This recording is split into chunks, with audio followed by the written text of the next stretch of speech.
mga ka-ace, for today's video, makuha tayo ng luba or buyo or betel leaves. Tinitingnan ko pa nga dyan kung okay yung view. I mean kung tama ba sa dapat tapatan. Yung camera syempre.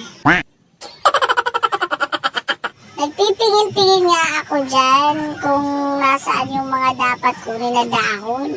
Medyo nalalagas na kasi yung mga dahon niya, siguro dahil sa katandaan.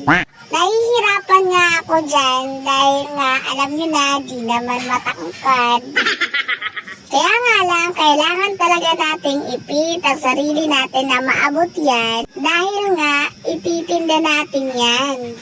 Sobrang layo nga ng camera dahil wala akong ibang mapagpatungan. Busy din kasi si bibi ko kaya di niya ako mabidyohan. Hinahatak ko na nga lang yan dahil nga sobrang tataas na. Kinakabahan pa nga ako dyan dahil nga baka may ahas. Dito na nga tayo sa next step at inuhugasan ko na sila pa isa-isa. Mas gusto kasi running water para natatanggal lahat ng mga insekto. Baka may uod yan.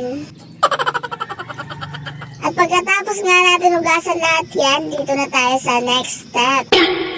Pag napatuyo nyo na yung dahon ng betel leaves, buyo, or kaya luba, ibabalot na natin siya.